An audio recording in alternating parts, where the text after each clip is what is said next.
ధన్యవాదాలు స్పీకర్ గారు. ఇప్పుడే సుప్రీంకోర్టు ఇచ్చినటువంటి తీర్పు ఎస్సీ ఎస్టీ వర్గీకరణకు అవసరమైనటువంటి సుప్రీంకోర్టు చరిత్రాత్మకమైనటువంటి తీర్పు వెలువరించింది.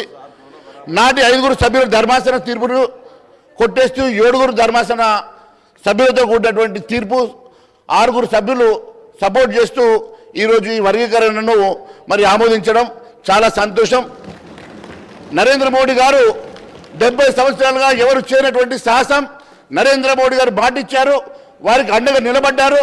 హైదరాబాద్ పర్యటనలో కూడా వారు వీరికి అండగా నిలబడుతున్నట్టుగా స్పష్టంగా వారు అక్కడ హామీ చేయడం జరిగింది. అధ్యక్ష, 30 ఏళ్ళ రాజకీయ చరిత్రలో ఇరుక్కుపోయినటువంటి ఎస్సీ వర్గీకరణ అంశం న్యాయమైనటువంటి పోరాటమని గుర్తించి ప్రధాని నరేంద్ర మోడీ గారు ఉద్యమానికి మద్దతు ఇచ్చారు. అధ్యక్ష, హైదరాబాద్ పర్యటనలో భాగంగా ఇందుకోసం పోరాడుతున్న నాయకులకు అండగా ఉంటామని హామీ ఇచ్చారు. అధ్యక్ష, ఇందుకు కేంద్ర ప్రభుత్వ పరంగా చేయాల్సిన ప్రయత్నాలు చేస్తున్నారు. అధ్యక్ష, అదే సమయంలో దేశ అత్యున్నత న్యాయస్థానం కూడా ఎస్సీ ఎస్టీ ఉప కుల వర్గీకరణకు అనుకూలంగా చెప్పినటువంటి తీర్పు చాలా సంతోషంగా ఉంది. అధ్యక్ష, దానికి సంపూర్ణమైనటువంటి మద్దతు భారతీయ జనతా పార్టీ తెలుపుతుంది. అధ్యక్ష, ఖచ్చితంగా ముఖ్యమంత్రి గారు కూడా ఈ వర్గీకరణను ఆమోదిస్తామని చెప్పినందుకు ధన్యవాదాలు.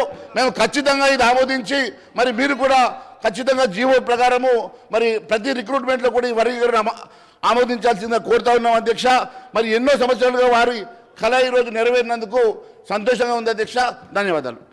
అక్బర్ సార్.